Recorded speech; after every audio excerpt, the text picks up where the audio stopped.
राज्यात होत असलेल्या विधानसभेच्या पोटनिवडणुकांमध्ये राष्ट्रवादी काँग्रेस शरद पवार गटाचा उमेदवारच भाजपनं गळाला लावलाय आणि तेही इतक्या नाट्यमय पद्धतीने की कोणाला संशय घ्यायला वेळ दिला नाही। उमेदवार पवारांचा आणि फोडलाय फडणवीसांनी। कोण आहे तो उमेदवार आणि त्याच्या माघारीनं ह्या विधानसभेची पोटनिवडणूक बिनविरोध होणार आहे का, हे सगळं आपण समजावून घेणार आहोत पुढच्या काही मिनिटांमध्ये। नमस्कार, मी शशी आणि तुम्ही बघताय कट टू कट। मी बोलतोय ते राहुरी विधानसभा मतदारसंघातील पोटनिवडणुकीबद्दल आणि राष्ट्रवादी काँग्रेस पक्षाच्या प्राजक्त तनपुरेंबद्दल। सुरुवातीलाच मी तुम्हाला सांगू इच्छितो की प्राजक्त तनपुरे यांच्या भाजप प्रेमाबद्दल आमच्या संपादकांनीच म्हणजे गोविंद शेळकेंनी 2 दिवसापूर्वीच भाष्य केलं होतं। त्यांचा विश्लेषणाचा व्हिडिओ YouTube आणि फेसबुकवर उपलब्ध आहे, तुम्ही आवर्जून कट टू कटच्या चॅनलवर तो पाहू शकता। आता वळूयात मुख्य मुद्द्याकडे।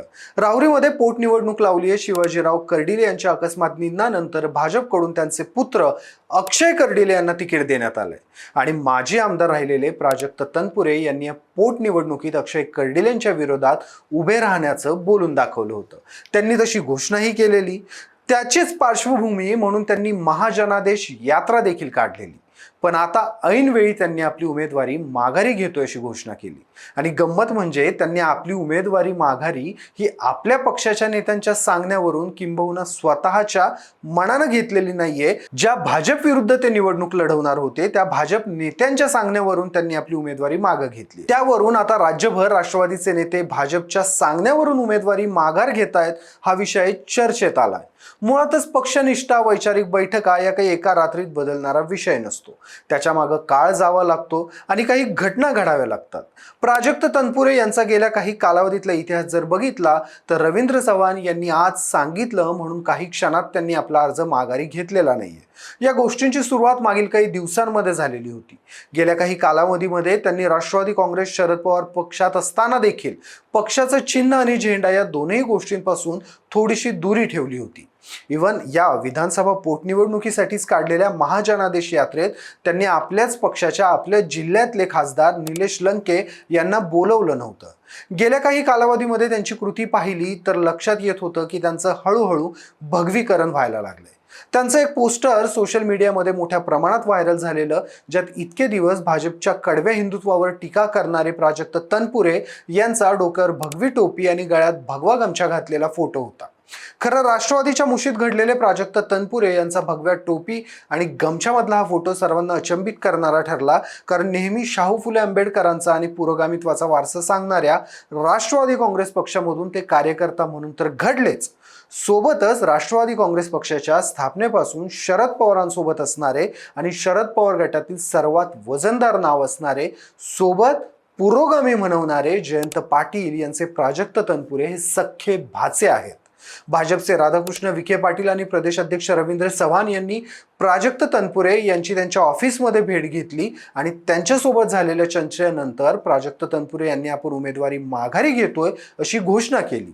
त्यांनी हे देखील स्पष्ट केलं की मतदारसंघातील प्रलंबित प्रश्नांसाठी मी निवडणूक लढवणार होतो। मी विकासाच्या मुद्द्यांवर ठाम होतो। केके रेंजजवळील 7,000 एकर जमिनीचा अम्युनिटी पार्कसाठी होणारं अधिग्रहण रद्द करावं हा माझा मुख्य अजेंडा होता। त्यावर भाजपच्या नेत्यांनी असं कोणतंही अधिग्रहण होणार नसल्याचं आश्वासन मला दिलंय। सोबतच तनपुरे यांचा साखर कारखान्याचा NCDC मधील प्रलंबित विषय, नगर परिषदेचा निधी आणि स्थानिक तरुणांच्या रोजगारासाठी प्रकल्पांनी या अटीही मी भाजप नेत्यांसमोर मांडल्या होत्या, ज्या भाजप नेत्यांनी मान्य केल्यात असं प्राजक्त तनपुरे म्हणतायत।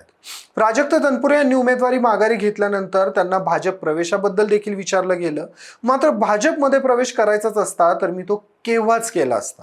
स्थानिक राजकारण पाहून निर्णय घेण्याचा अधिकार मला शरद पवार साहेबांनी आणि जयंत पाटील यांनी दिला होता असंही त्यांनी म्हटलंय। 2019च्या विधानसभा निवडणुकीत राष्ट्रवादीचे प्राजक्त तनपुरे यांनी शिवाजीराव कर्डिले यांचा पराभव केला।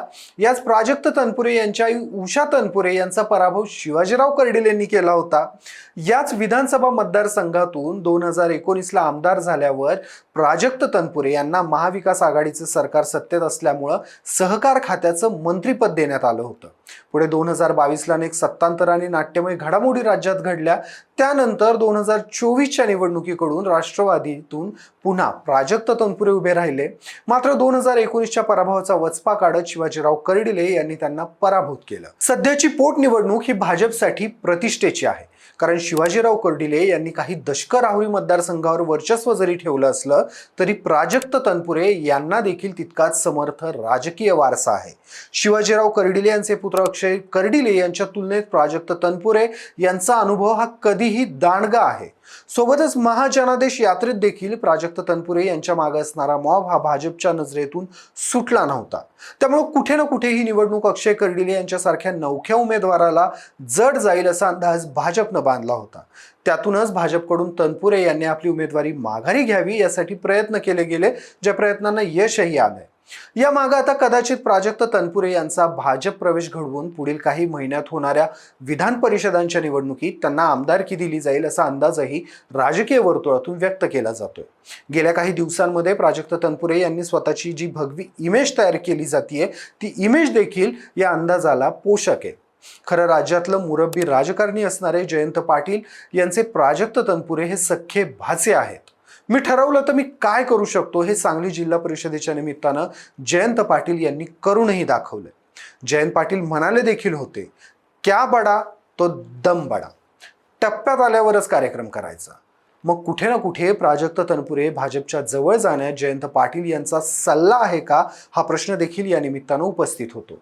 काही कालावधी मागे राज्यात जयंत पाटील हेच भाजपमध्ये जाण्याच्या चर्चा सुरू होत्या.